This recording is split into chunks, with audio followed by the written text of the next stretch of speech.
Hello friends, নানান ব্যঞ্জনে তোমাদের সকলকে স্বাগত জানাচ্ছি। আজ তোমাদের কাছে নিয়ে এসেছি চিংড়ি মাছের একটা ছোট্ট রেসিপি। তো এখানে আমি লবণ আর হলুদ দিয়ে মাখিয়ে নিচ্ছি। এখন লবণ দিয়ে দিলাম, এখন আমি এর মধ্যে হলুদ দিয়ে দেবো। হলুদ দিয়ে দিলাম, দিয়ে এখন মেখে নেব। আর ওইদিকে দেখো চিংড়ি মাছের আমি অল্প মাথা রেখেছি। এই মাথাগুলোকে আমি একটু ভেজে তারপরে কি করব দেখবে।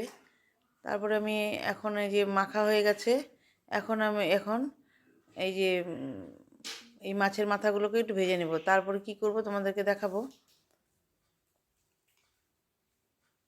তো এখন কড়াইতে আমি দেখো তেল বসিয়ে দিচ্ছি, তেলটা একদম লাল লাল হয়ে গেছে কড়াইটা। তো এখন মাছগুলোকে ভেজে নিচ্ছি।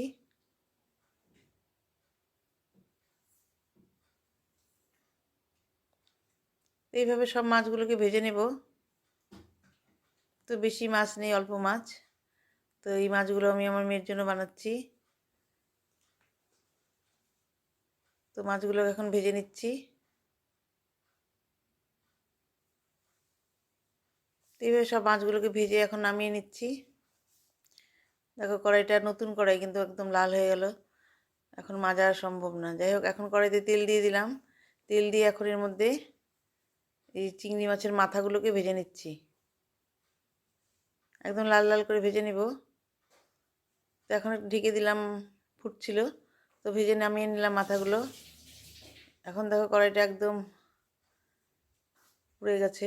এখন এর মধ্যে আমি এই যে আলু আর যে মিষ্টি কুমড়ো এর মধ্যে লবণ হলুদ মাখিয়ে নিয়ে এখন এটাকে ভেজে নেব।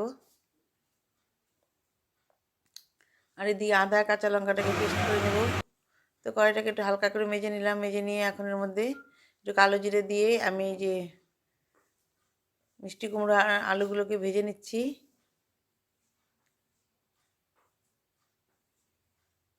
আর ওদিকে আমি একটু ডাল সিদ্ধ বসিয়েছি। তো এইভাবে ভালো করে একটু ভেজে নিয়ে এখন নামিয়ে নেব। এখন কড়াইতে এখন দুটো তেজপাতা ফোড়ন দিয়ে নিলাম। ফোড়ন দিয়ে এখন এর মধ্যে পেঁয়াজ একটা কুচি করে কেটে দিলাম, দিয়ে একটু ভেজে নিচ্ছি। তো এইভাবে ভালো করে ভেজে নিয়ে এখন এর মধ্যে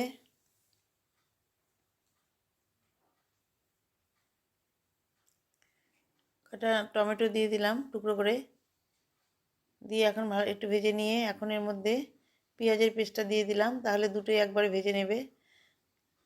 এখন এর মধ্যে আদা আর কাঁচা লঙ্কার পেস্টটা দিয়ে দিলাম। আদা কাঁচা লঙ্কার পেস্টটা দিয়ে ভালো করে একটু ভেজে নেব।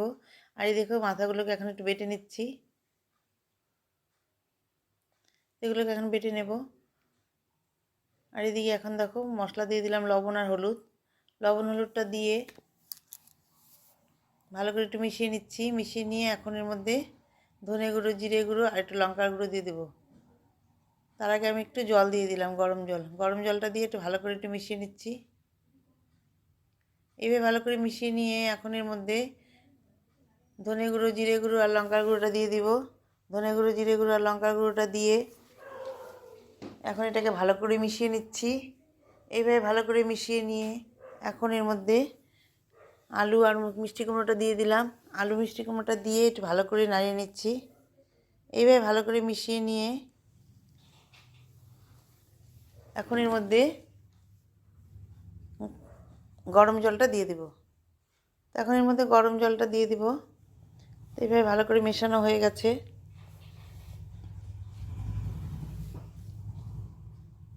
তো মেয়ে তো মিষ্টি কুমড়োগুলো খাবে না, ও তো শুধু মাছটাই উঠে খাবে। যাই হোক, তবু আমি একটু বানালাম যাতে একটু তো তরকারি ঢুকবে। একটু তো ঝোল যদি নেয় তাহলে তো একটু মিষ্টি কুমড়োটা ঢুকবে পেটে আর কি। যাই হোক, তারপরে এখন একটু জল দিয়ে দিলাম। জল দিয়ে তারপরে এখন এর মধ্যে মাছগুলোকে দিয়ে দেব। তো এখন এর মধ্যে মাছগুলোকে দিয়ে দিচ্ছি।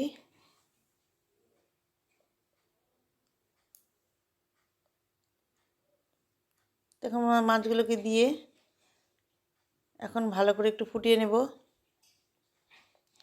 আর এদিকে দেখো মাছের মাথাগুলোকে বেটে নিয়েছি। এখন আমি এই মাছের মাথা বাটাটা এই ঝোলের মধ্যে দিয়ে দিব।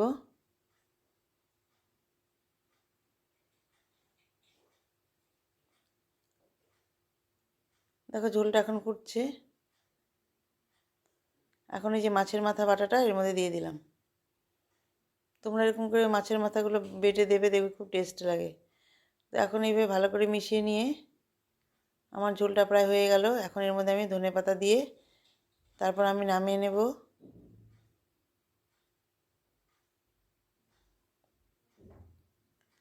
তো বন্ধুরা দেখো আমার রান্নাটা শেষ। এখন আমি ধনেপাতা দিয়ে দিলাম, দিয়ে এখন আমি এটাকে একটু নাড়িয়ে চাড়িয়ে এখন আর একটু মজিয়ে নিয়ে তারপর নামিয়ে নেব।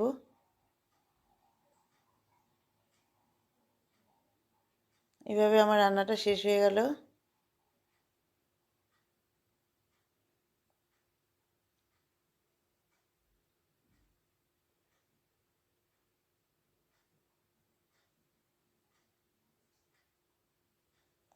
তো বন্ধুরা তোমরা সবাই ভালো থেকো এবং সুস্থ থেকো এবং আমার পাশে থেকো। নমস্কার।